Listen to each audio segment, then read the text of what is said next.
Hey everyone, I am back today with another video. This time again, I want to, as you can tell by the title, I want to talk about campaign farmers just a little bit more. Because I know that I've talked in the past that I don't think it's worthwhile to use one, like in the sense of leveling up a champion specifically to farm the campaign. Now, I still think that's true, and I just wanted to show you what I've been using for the past few days, and then what I'm going to be switching to going forward. So Kale, the last couple of days, I've been using to farm the campaign. Well, obviously it's not the fastest, but it's done just fine for me. Um, Something that's, I think, worth noting is I am nowhere close to crit capped. I don't have a lot of crit damage, and I'm also definitely not twice as fast as the waves are. And those are kind of what's emphasized on campaign farmers, is that's really what you're supposed to be shooting for. Now, obviously, when you look at this, you can tell that I have put him in gear to increase his health and, somewhat on his defense. But this is mainly for doing dragon right now, right? Because that is my current priority. So I've pushed up his accuracy, I've pushed up his health, because pushing up his health means I can push up the health of whoever's tanking the waves for me. But that does mean that it has sort of slowed down my campaign farming. However, I am still able to do it. So one thing I do want to just show you, because there's no real reason not to, especially seeing as I have an XP boost at the moment. Because, I was going to be using this energy anyway, and there's no reason not to show you guys while I'm talking about it. One thing, and this run is not going to be fast. Right? It's not going to be the fastest of 12-3 clears. I'm not pretending that it is.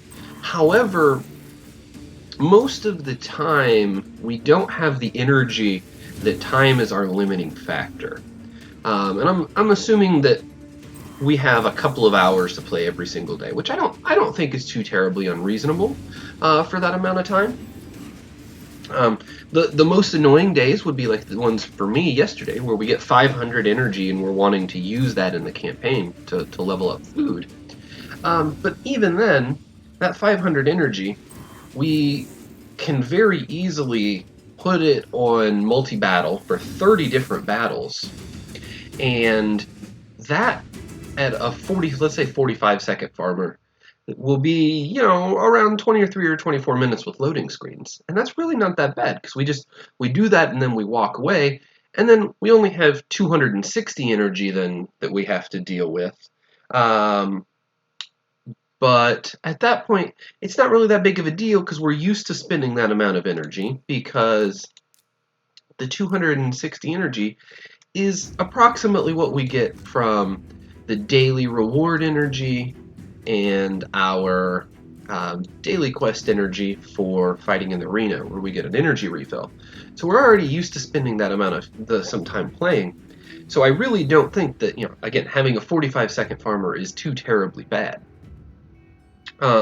Because again, the only thing you're gaining is a little bit of time, but if you don't have the resources to continue playing, you didn't really lose much in the first place. Now, to be fair, as you could see with Kale's equipment, I am moving him to be more focused on Clan Boss and Arena, which is good, because now I was very close to getting Aethel 6-star, and I'm actually there now, so I can use her to farm for me in 12-3. I believe it's approximately the same speed, if not a little faster on Kale at the moment. Aethel does not yet have the full stats from being level 60. Also, Kale actually having a second pseudo AoE ability does help his farming quite a bit. But as you can see, in just having Aethel in here, she's able to do 12-3, and as I continue to gear her up as my arena nuker, it'll be fine. The real interesting bit about my change to Kale's gear was dealing with the arena itself, and that is actually something that I hadn't realized just how much I was relying on Gnarlhorn on this account. But I'll show off again his skill set because he's a very strong champion. But yeah, so actually at the moment, Athel's even slower than Kale. Uh, 57 seconds versus 43.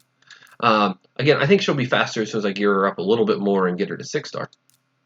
But what I was saying about Gnarlhorn is that he's really been the glue that's holding this account together, because his AoE provoke has made it so that my speeds on my other champions in arena don't need to be quite as high. It's made it so that in Dragon, my other champions don't have to be quite as tanky because Gnarlhorn focuses the attention to himself.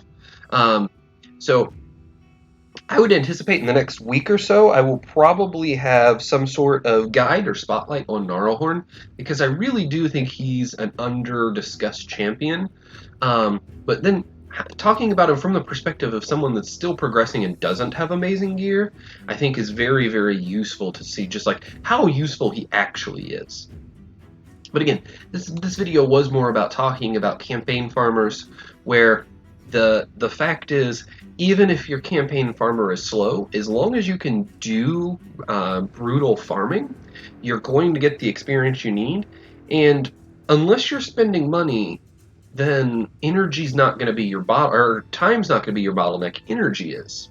Now, if you are spending money and you're in the first couple of months in the game anyway, I think that getting the raid pass is a good idea, because you're going to be spending a lot of time in the campaign leveling up champions, and then that lets you get 100 auto battles every single day. So you can just use that with a very slow farmer just overnight, and 100 auto battles is 800 energy. So if you're getting enough energy that you want to burn through every day, like I said, 800, you can do that when you go to sleep, and it doesn't really matter how fast or slow your farmer is, because you're sleeping while it's playing for you. So whether you're spending money or not, I don't think that early on still it's worthwhile, even if you have to move your campaign farmer into gear that is not what we would normally expect to see on a campaign farmer, and still make it succeed, because lifesteal is still a very, very strong set.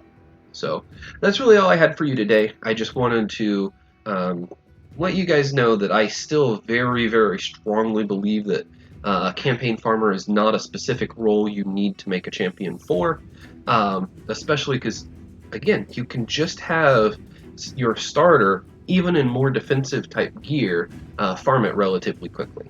So thanks everyone for watching. If you have any comments or suggestions, please leave a comment below, respond on Reddit or Discord, or stop in my stream tonight. My stream is twitch.tv/cluelesseconomist, and I'm live every single day at 7 Central Time.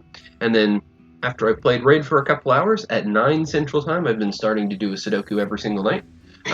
So either one of those, if you want to come hang out, that would be a great time.